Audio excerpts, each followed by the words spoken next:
조선시대 혼례 풍습. 그때 그 시절 사랑 이야기. 혹시 기억하시나요? 어르신들이 어렸을 때 동네에서 함을 지고 가는 사람들을 본 적이 있으실 겁니다. 붉은 보자기로 둘둘 쌓인 함을 머리에 이고 가는 모습 말입니다. 함진압이라고도 불렸던 그들이 흥에 겨워 진과 꽹과리를 치며 신부 집으로 향하던 그 모습을요. 오늘은 우리 조상들의 혼례 풍습에 대해 이야기해 보려고 합니다. 왜 신랑이 직접 함을 지고 갔을까요? 그 속에는 어떤 의미가 담겨 있었을까요? 그리고 그 아름다운 전통들이 지금 우리에게 어떤 교훈을 주고 있을까요? 조선시대 혼례는 단순히 두 사람이 만나는 것이 아니었습니다. 두 집안이 하나가 되는 큰 행사였죠. 그래서 준비 과정부터 혼례 당일까지 모든 절차가 의미 깊게 진행되었습니다. 혼례는 한 사람의 인생에서 가장 중요한 통과 이래였어요. 지금처럼 자유롭게 만나서 결혼하는 시대와는 참 다른 모습이었습니다. 하지만 그 속에는 서로를 존중하고 가문의 명예를 지키려는 우리 조상들의 지혜가 담겨 있었답니다. 오늘 이 시간을 통해 우리가 잊고 살았던 아름다운 전통을 다시 한번 되새겨보는 시간이 되었으면 좋겠습니다. 1부 혼례의 기원과 사회적 배경. 조선시대 혼례는 유교 사상에 바탕을 두고 있었습니다. 공자께서 말씀하신 예의 정신이 혼례 곳곳에 녹아 있었죠. 특히 고려 말기에 들어온 주자가래가 혼례 제도의 근간이 되었습니다. 주자가래는 단순한 의식서가 아니라 유교적 이상사회를 구현하려는 철학이 담긴 지침서였어요. 당시 혼례는 개인의 선택보다는 집안의 결정이 우선이었습니다. 부모님이 자녀의 배우자를 정해주는 것이 당연한 일이었죠. 지금 생각하면 답답할 수도 있지만 당시에는 가문의 번영이 무엇보다 중요했습니다. 혼인을 통해 집안의 사회적 지위를 높이고 경제적 기반을 다지려고 했거든요. 혼례는 단순히 남녀가 만나는 것이 아니라 사회적 지위를 나타내는 중요한 의식이었습니다. 특히 양반가에서는 혼례를 통해 집안의 품격을 보여주려고 했죠.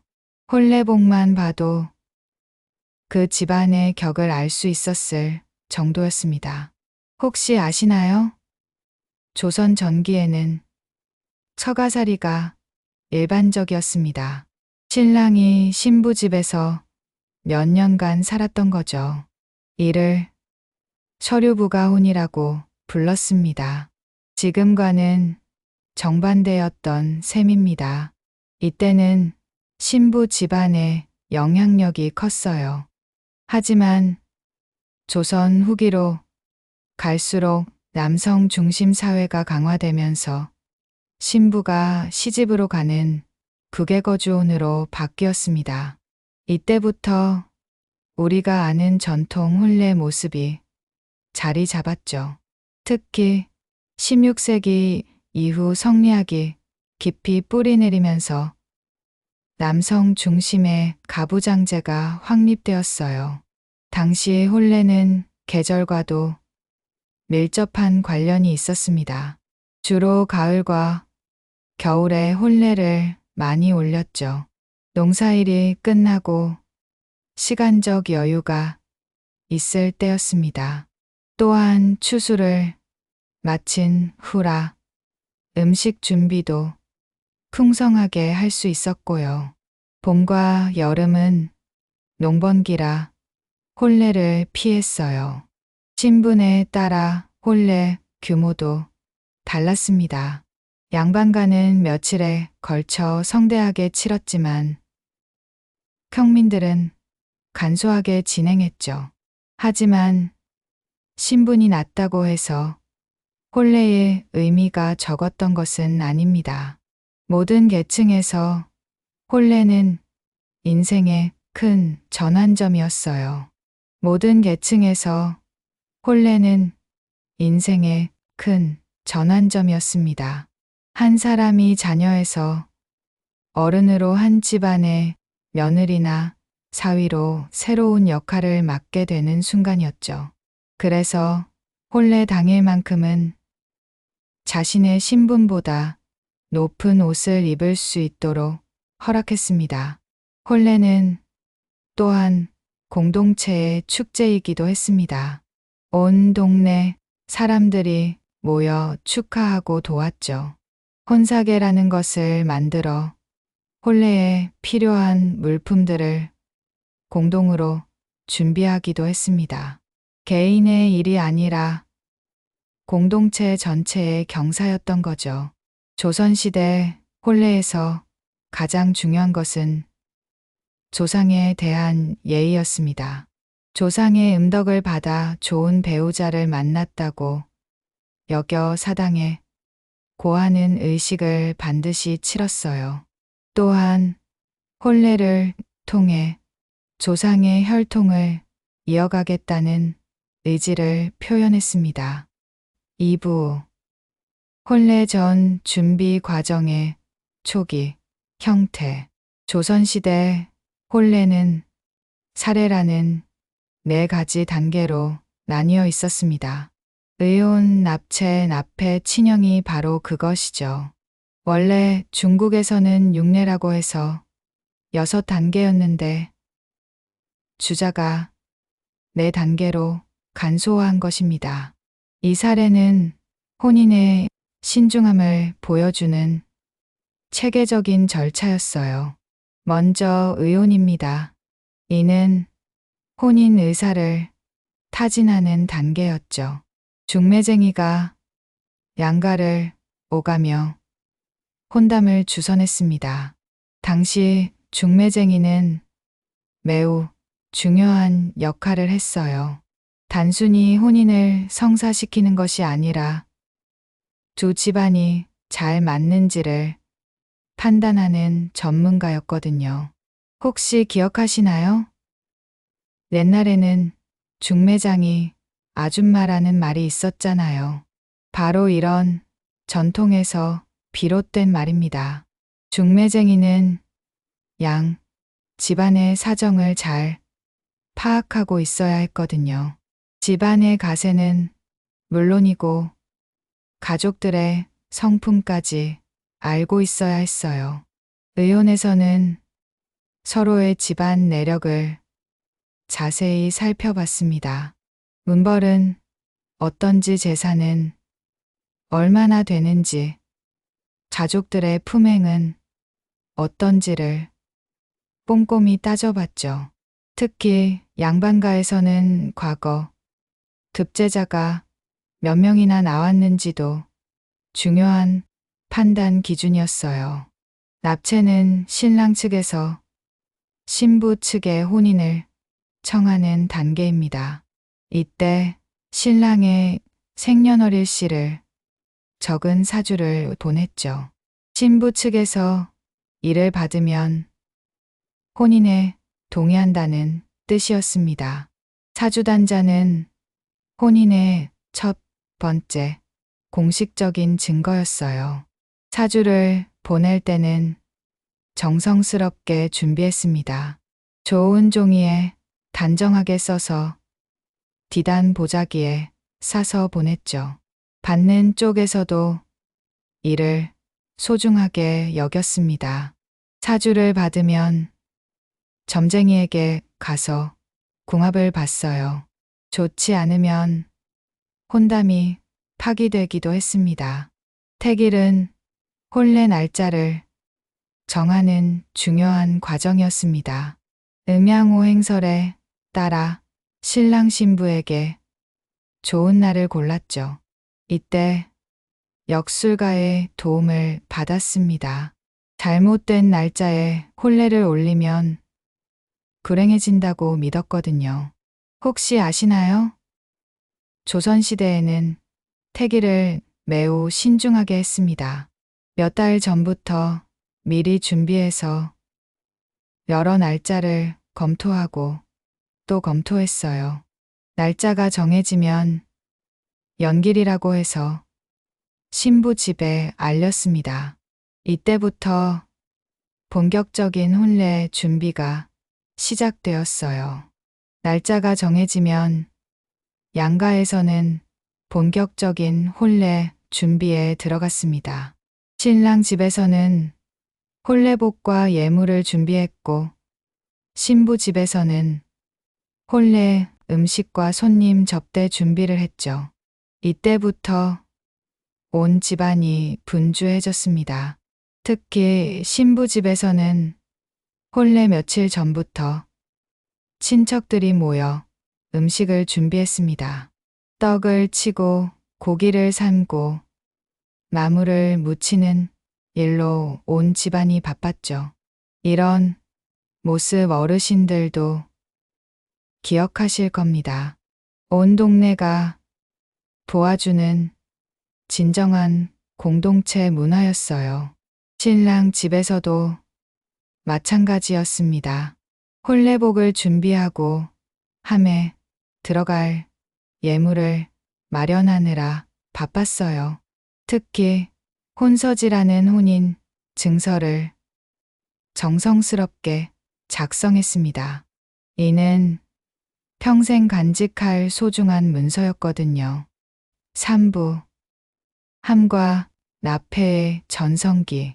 자, 이제 오늘의 핵심인 함 이야기를 해보겠습니다. 나폐는 신랑 측에서 신부 측에 예물을 보내는 의식이었죠. 이때 함이 등장합니다. 함은 단순한 상자가 아니었습니다. 두 집안을 이어주는 신성한 매개체였죠. 함 속에는 신랑의 정성과 마음이 고스란히 담겨 있었습니다. 그래서 함을 받는 의식도 매우 엄숙하게 치러졌어요. 함이 도착하면 신부 집에서는 상 위에 정중하게 올려놓고 북쪽을 향해 절을 올렸습니다. 함 속에 들어가는 물건들은 정해져 있었습니다. 청홍색 비단으로 만든 채단이 기본이었죠. 청색은 남자, 홍색은 여자를 상징했습니다. 음양의 조화를 나타내는 의미였어요. 이는 부부가 서로 다르지만 조화를 이루어야 한다는 뜻이었습니다. 혹시 기억하시나요? 결혼식 때 청홍색을 쓰는 이유가 바로 여기서 온 겁니다. 지금도 전통 혼례에서는 이 색깔을 사용하죠. 청홍채단은 부부의 조화로운 삶을 기원하는 의미가 담겨 있었습니다. 함에는 또한 서신도 들어갔습니다.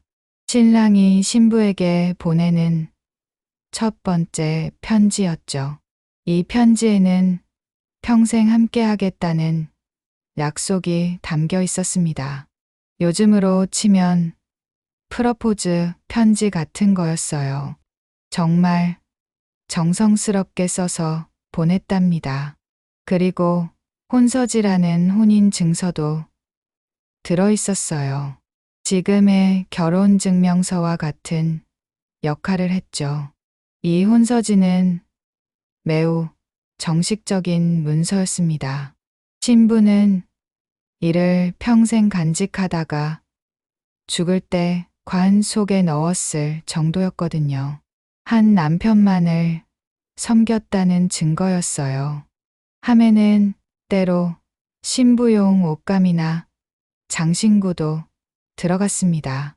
비녀나 놀이개 같은 것들이었죠. 하지만 너무 많은 것을 넣지는 않았어요. 사례편람에서는 적으면 2가지 많아야 10가지를 넘지 않는다고 했거든요. 함을 누가 지고 가느냐도 중요했습니다. 보통은 신랑이 직접 지고 갔어요. 왜 그랬을까요? 신부에 대한 존중의 표현이었습니다. 귀한 예물을 직접 전하겠다는 정성의 표현이었죠. 이는 신부를 소중히 여긴다는 의미였어요. 함을 지고 가는 행렬도 볼거리였죠. 신랑을 비롯해 친구들과 하인들이 함께 갔습니다. 길 가는 사람들이 모두 구경했어요. 아, 누구네 집에 함 간다 하면서 말이죠. 온 동네가 축제 분위기였습니다. 행렬 맨 앞에는 청사초롱을 들고 가는 사람이 있었습니다. 이는 음과 양, 즉 시작과 끝을 의미했어요. 두 성씨가 하나로 합쳐진다는 뜻이었죠. 그 뒤를 따라 함진아비들이 진과 꽹과리를 치며 흥겹게 갔습니다. 신부 집에 도착하면 함을 받는 의식이 있었습니다. 신부 집에서는 함값을 요구했어요. 이는 유머러스한 관습이었죠. 신랑 측에서 몇 푼 주면 함을 받아주었습니다. 이런 재미있는 풍습도 있었어요. 함을 열어보는 것도 특별한 의식이었습니다. 신부의 어머니가 정중하게 함을 열어 내용물을 확인했죠. 그 순간 혼인이 공식적으로 성사되었다고 여겨졌습니다. 정말 감동적인 순간이었을 거예요. 4부 혼례 당일의 주요 사례와 일화. 드디어 혼례 당일입니다. 이날은 양 집안에게 가장 중요한 날이었죠. 새벽부터 온 집안이 분주했습니다. 하객들도 멀리서부터 모여들기 시작했어요. 혼례는 보통 오전에 치러졌는데 이는 양의 기운이 가장 강한 시간이라고 믿었기 때문입니다. 신랑은 먼저 관례를 치러야 했습니다. 성인이 되는 의식이었죠. 상투를 틀고 관을 쓰면서 비로소 어른이 되었습니다. 혼례와 성인식을 동시에 치르는 셈이었어요. 이날부터 진정한 성인으로서의 책임을 지게 되었습니다. 신부도 마찬가지로 계례를 치렀습니다. 머리를 올리고 비녀를 꽂았죠. 이때부터 귀여운 여성의 모습을 갖추었습니다. 처녀 때와는 완전히 다른 모습으로 변신했어요. 머리 모양만 봐도 기혼인지 이혼인지 알 수 있었거든요. 혼례복도 특별했습니다. 신랑은 자주색이나 검은색 골룡포를 입었어요. 평소보다 훨씬 높은 격의 옷이었죠. 하루 동안만 왕이 된 기분을 느낄 수 있었습니다. 익선관을 쓰고 옥대를 차고 정말 위험 있었어요. 신부는 화롯을 입었습니다. 화려한 자수가 놓인 아름다운 옷이었죠. 색색의 실로 수놓은 꽃과 나비가 정말 예뻤습니다. 족두리를 쓰고 떨잠을 달았어요. 화롯에는 봉황과 모란 연꽃 등 길상의 의미가 담긴 무늬들이 수놓여 있었습니다. 혹시 아시나요? 신부가 쓰는 족두리 위에 떨잠이 흔들리는 소리가 참 청아했다고 합니다. 걸을 때마다 딸랑딸랑 소리가 났죠. 그 소리를 들으면 누구나 신부가 온다는 걸 알 수 있었어요. 혼례 행렬도 장관이었습니다. 신랑이 말을 타고 앞서 가고 뒤따라 친구들과 하인들이 걸었죠. 진과 꽹과리 소리에 맞춰 행진했습니다. 온 동네가 축제 분위기였어요. 길거리에는 구경꾼들이 가득했습니다. 신부 집에 도착하면 전할례를 올렸습니다. 신부 집 사당에 절하는 의식이었죠. 조상님께 혼인을 고하는 중요한 절차였습니다. 이때 나무로 만든 기러기를 가져갔어요. 기러기는 정절의 상징이었거든요. 그 다음이 교배례였습니다. 신랑 신부가 서로 절하는 의식이죠. 기러기를 주고받으며 평생의 약속을 했습니다. 기러기는 한번 짝을 정하면 평생 바꾸지 않는다고 해서 상징으로 사용했어요. 이때 신랑 신부는 처음으로 서로의 얼굴을 제대로 볼 수 있었습니다. 합근례도 떼놓을 수 없습니다. 표주박을 둘로 나눈 잔에 술을 따라 마셨죠. 이때부터 진정한 부부가 되었다고 여겨졌습니다. 떨리는 마음으로 서로를 바라보던 그 순간을 상상해 보세요. 한 표주박에서 나온 두 잔으로 서로의 일체감을 표현했어요. 혼례 의식이 끝나면 신방을 차렸습니다. 신랑 신부가 첫날 밤을 보내는 방이었죠. 이 방은 특별히 꾸며져 있었어요. 화려한 병풍과 꽃으로 장식했습니다. 신방에서는 대추와 밤을 먹으며 자손 번창을 기원했어요. 오부, 패백과 지역별 풍습에 쇠퇴, 혼례가 끝나면 패백을 드렸습니다. 신부가 시부모님께 인사드리는 중요한 의식이었죠. 이때부터 진정한 며느리가 되었습니다. 패백은 현구고래라고도 불렸어요. 시아버지와 시어머니를 뵙는다는 뜻이었습니다. 패백상에는 정성스럽게 준비한 음식들이 올라갔어요. 대추, 밤, 곶감 등등 모두 의미가 있었습니다. 대추는 자손 번창을 담은 절개와 장수를, 곶감은 부부 화합을 상징했죠. 각각의 음식에는 깊은 철학이 담겨 있었어요. 특히 대추에는 특별한 의미가 있었습니다. 대추나무는 바람이 많이 불어도 꽃이 떨어지지 않아 수정이 잘 되고 열매를 많이 맺는다고 해서 다산의 상징이었어요. 그래서 대추를 신부에게 던져주었던 거죠. 시부모님께서는 치마폭에 대추와 밤을 던져주었습니다. 많이 받을수록 자식을 많이 낳는다고 믿었어요. 신부는 치마를 펼쳐 받으려고 했죠. 지금 보면 귀여운 모습입니다. 받은 대추와 밤은 모두 먹어야 했고 남과 나누어서는 안 되었어요.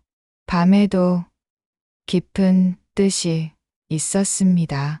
밤나무는 뿌리가 하나이고 옮겨 심으면 죽는다고 해서 절개의 상징이었어요. 한 남편만을 섬기라는 의미였죠.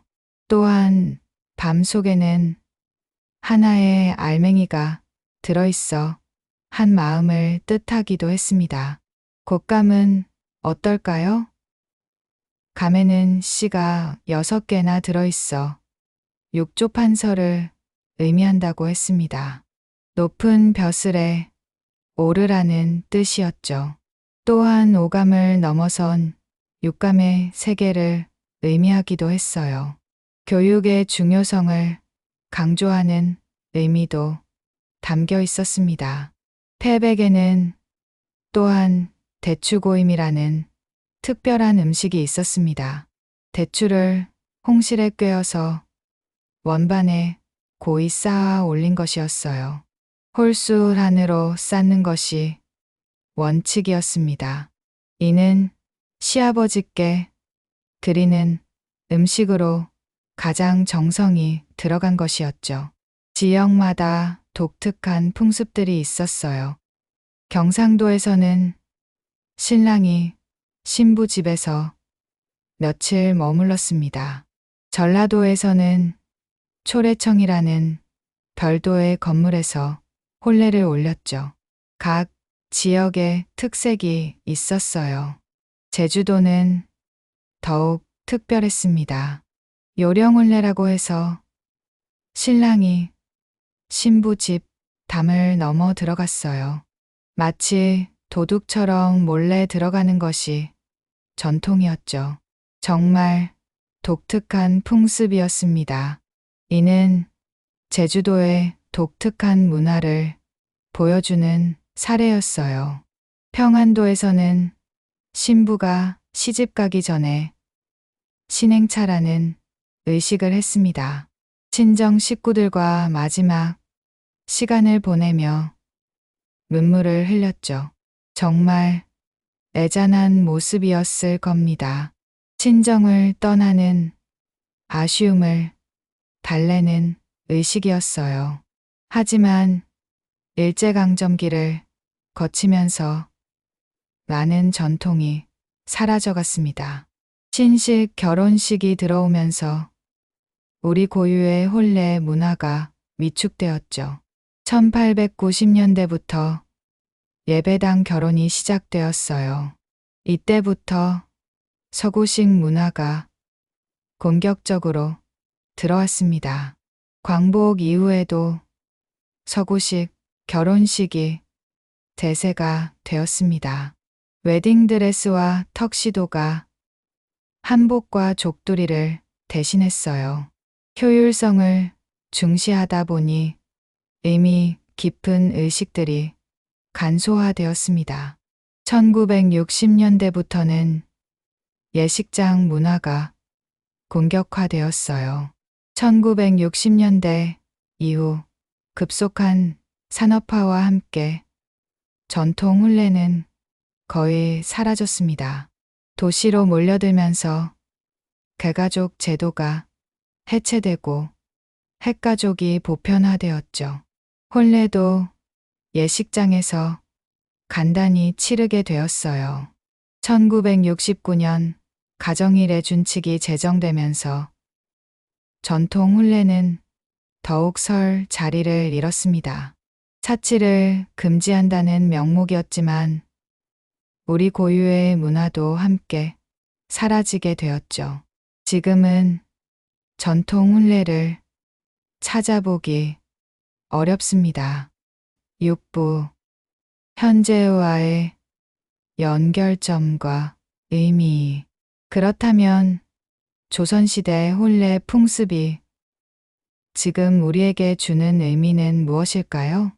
단순히 옛날 이야기로만 치부할 수는 없습니다. 그 속에는 여전히 유효한 가치들이 담겨 있어요. 먼저 가족의 소중함을 새삼 깨닫게 됩니다. 당시 혼례는 개인의 문제가 아니라 집안 전체의 경사였죠. 온 가족이 함께 준비하고 축하했습니다. 혼사계를 만들어 이웃들도 보았고요. 진정한 공동체 문화였어요. 지금은 어떤가요? 결혼식도 간소하게 치르고 가족들의 참여도 줄어들었습니다. 개인주의가 발달하면서 가족 간의 유대도 약해졌죠. 혼례를 통해 가족이 하나 되던 그 의미를 되살려 볼 필요가 있어요. 조상들의 혼례에서는 서로에 대한 존중이 돋보였습니다. 신랑이 직접 함을 지고 가는 것만 봐도 알 수 있어요. 신부에 대한 예의를 갖추려고 했던 거죠. 요즘처럼 가볍게 만나고 헤어지는 것과는 다른 진정성이 있었습니다. 또한 평생을 약속하는 진정성이 있었습니다. 합근례에서 마시는 술 한 잔에도 무거운 의미가 담겨 있었어요. 한번 맺은 인연은 평생 지키겠다는 각오가 있었죠. 이혼율이 높아지는 요즘 되새겨볼 가치입니다. 전통 혼례의 절차 하나하나에는 깊은 철학이 녹아 있었습니다. 음양의 조화 조상에 대한 공경 자손에 대한 기원, 이 모든 것이 하나로 어우러졌죠. 단순한 의식이 아니라 삶의 철학이 담긴 문화였어요. 물론 모든 것을 옛날 그대로 따를 필요는 없습니다. 시대가 바뀌었으니까요. 하지만 그 정신만큼은 되살릴 필요가 있다고 생각합니다. 서로를 존중하고 평생을 약속하는 그 마음 말이에요. 요즘 젊은 부부들 중에 전통 혼례를 다시 찾는 경우가 늘고 있어요. 의미 있는 일이라고 생각합니다. 우리 것의 소중함을 깨달았기 때문이겠죠. 한복 입고 절하는 모습이 어색할 수도 있지만 그 속에 담긴 마음은 변함없어요.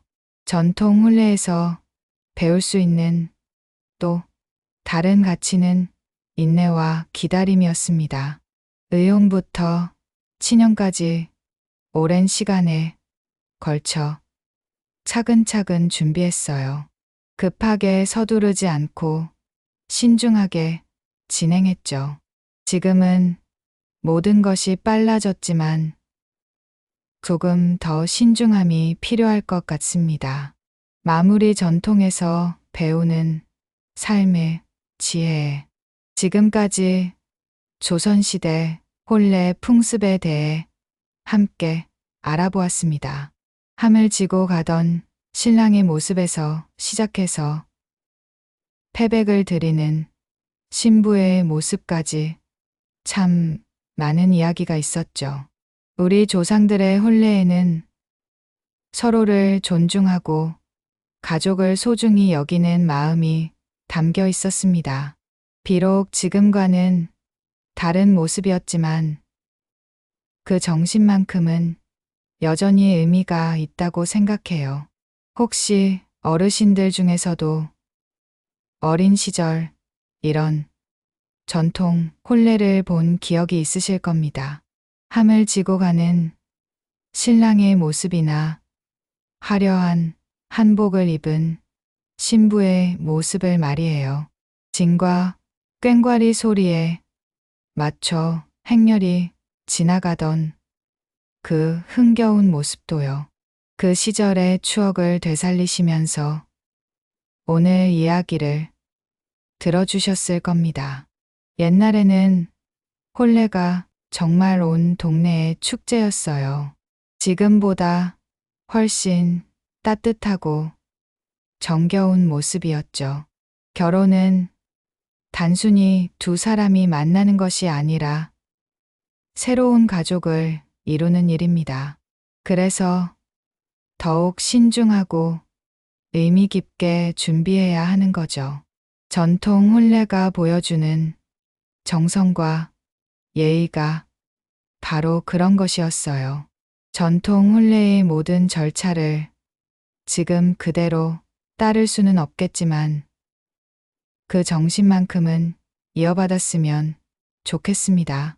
함을 지고 가던 신랑의 모습에서 우리는 진정한 사랑의 모습을 볼 수 있습니다.